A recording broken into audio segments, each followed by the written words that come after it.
በብሔረ ጽጌ መካነ ሰላም ቅድስት ማርያም ቤተክርስቲያን የጽዮን ማርያም ክብረ በዓል በታላቅ ድምቀት ተከብሯል።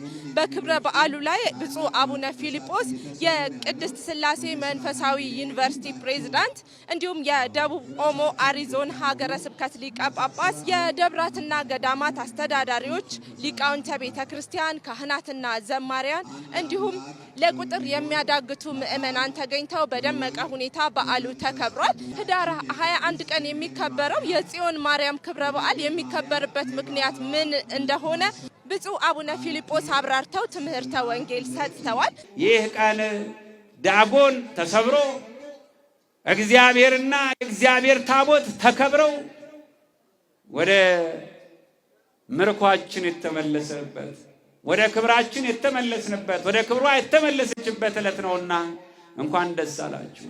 የመድኃኒታችን የአምላካችን የኢየሱስ ክርስቶስ እናት ዓለም ይድን ዘንድ ቤዛዊተ ዓለም ተብላ እንድትጠራ የፈቀደ የዓለም መድኃኒት ዓለምን የፈወሰው ዓለምን ያዳነው የሰውን ልጅ ሁሉ ከምርኮ ከእስረኝነት ያወጣው የኢየሱስ ክርስቶስ እናት ታቦተ ጽዮን ድንግል ማርያም ዛሬም ለኔና ለናንተ ምርኮ ሳይዋጋ አምላካችን ያሳየናል። ግን ተስፋ እናድርግ።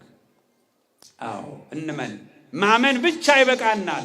በዘመነ ሶሎሞን በእኛ ደግሞ በቀዳማዊ ምኒልክ ዘመን ታቦተ ጽዮን ከእስራኤል ወደ ኢትዮጵያ የገባችበት የደረሰችበት ዕለት ነውና ደስ ይበላችሁ። ታቦተ ጽዮን በኤሎፍላውያን ብቻ አይደለም ምርኮ የገጠማት።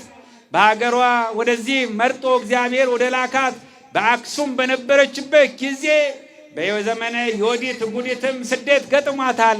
ለ40 ዓመት ስትሰደድ ለ40 ዓመት ካህናቱ ሲያገለግሏት በጎ ካህናት ነበሩና በዚህ ዝዋይ ደሴቶች ላይ ለ40 ዓመት ቆይታ ተመልሳ በአልመሳውድም በአፄ አልመሳውድም ዘመነ መንግስት አክሱም ተመልሳ የገባችበት ቀን ነውና እንኳን ደስ አላችሁ። በአዲስ ኪዳን ደግሞ እነሆ በአብርሃና በአጽባ በደጋጎቹ ነገስታት አንተ ሰሜን፣ አንተ ደቡብ፣ አንተ ምስራቅ፣ አንተ ምዕራብ ሳይባባሉ ኢትዮጵያን ሲገዟት የነበሩ እነዚያ ነገስታት የመጀመሪያውን ቤተ መቅደስ ሰርተው ታቦተ ጽዮን ወደ ቤተ መቅደስ የገባችው ዛሬ ነበረ።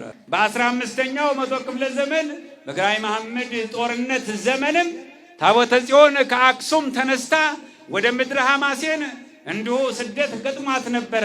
ወደዚያ ቆይታ የተመለሰችው እንደዚሁ ህዳር 21 ቀን ነው። ይህ ደብር በ1986 ዓመተ ምህረት የተመሰረተ ነው። ከምስረታው ጊዜ ጀምሮ የተለያዩ የልማት ስራዎች ሲከናወኑ ቆይተዋል።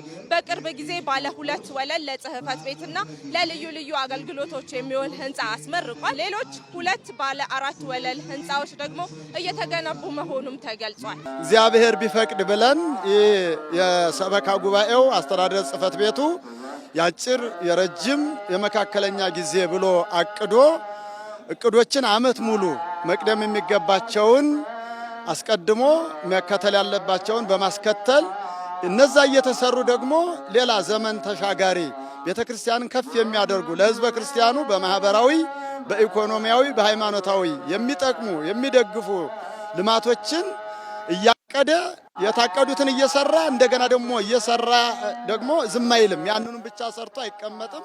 ወደፊት ደግሞ ያቅዳል። ስለዚህ እንደምታያቸው የአጭር ጊዜ ብለናቸው የነበሩ ተፈጽመው ተመርቀው ስራ ላይ ናቸው። አሁን ደግሞ G+4 ዘመናዊ የሰንበት ትምህርት ቤት ህንፃ እየተሰራ ነው። ከሱ በጀርባ ደግሞ አሁንም G+4 ሁለገብ ህንፃ ሁለገብ ለቤተ ክርስቲያኒቱ በልማት መልኩ ገቢ የሚያስገኝ ራስ አገዝ ልማት እየተሰራ ነው እና መንፈሳዊ ኢኮኖሚያዊ ልማቱ በቤተ ክርስቲያናችን ከፍተኛ የሆነ ትኩረት ተሰጥቶት እየተሰራ ነው ያለው። ተተኪ ትውልድ የማፍራቱ ሂደትም መቀጠሉን ነው የገለጹልን። በስብከተ ወንጌል ዙሪያ በአብነት ትምህርት በሰንበት ትምህርት ቤት በኩል ሰፊ ስራዎች እየተከናወኑ ነው። በስብከተ ወንጌል በኩል በእውነት ቀደም ሲል ጀምሮ አሁንም በዚህ በአካባቢ ያሉ ምእመናንን እንዲሁ ከሩቅም ያሉትን በመጥራት ወርሃዊ ጉባኤዎችን በማዘጋጀት ሳምንታዊ ጉባኤዎችን በማዘጋጀት እንዲሁም በዕለተ ሰንበት አብይ ጉባኤ ጧት በማዘጋጀት ህዝቡ ለትምህርተ ወንጌል እንዲመጣ፣ እንዲማር፣ እንዲሳተፍ እንዲሁም ደግሞ በተማረው ትምህርት አስራት በኩራቱን እንዲያወጣ፣ ለቤተ ክርስቲያን እንዲታዘዝ፣ እንዲያገለግል፣ እንዲያውቅ ካወቀ ደግሞ ስራ መስራቱ ስለማይቀር ምእመናን ከተማሩ ከገባቸው ካወቁ ጎትጓችን ማይሹም ራሳቸው ፈቅደው ወደው ይሰጣሉ ያለማሉ ማለት ነው። ስላለሙም ስለሰጡም ይኸው ከዚህ ደርሷል። እግዚአብሔር አምላካችን የተመሰገነ ይሁን። ህዝቡ ቀና ህዝብ ነው። ትምህርተ ወንጌል በስፋት እየተሰጠ ነው። በወር ወደ 4 ጉባኤያት አሉ። ትምህርት ከፊደል ጀምሮ የፊደሉን ጠባይ እንዲያውቁት ህፃናት ትምህርት እየተሰጠ ነው። አሁን ዜማ እየተማሩ ያሉ ህፃናት አሉ። መስተጋብ 40 ሁሉ የደረሱ ህፃናት አሉ። በጣም ተስፋ ሰጭ ስራ ነው እየተሰራ ያለው። ለዲቁና ይበቋሉ። ቅዳሴ ሰዓታት የሚማሩ አሉ። በቅዳሴ አገልግሎት እየሰጡ ያሉ አሉ።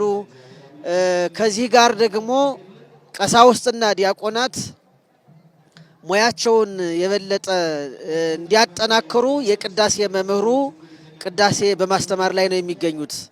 ሰዓታት ቅዳሴ እየተማሩ ሙያቸውን የበለጠ እያሻሻሉ ይገኛሉ ቀሳውስቱና ዲያቆናቱ። ከዚህ በመቀጠል ሁሉም የትምህርት አይነቶች እየተሰጡ ነው፣ ያለ ማጋነን ማለት ነው።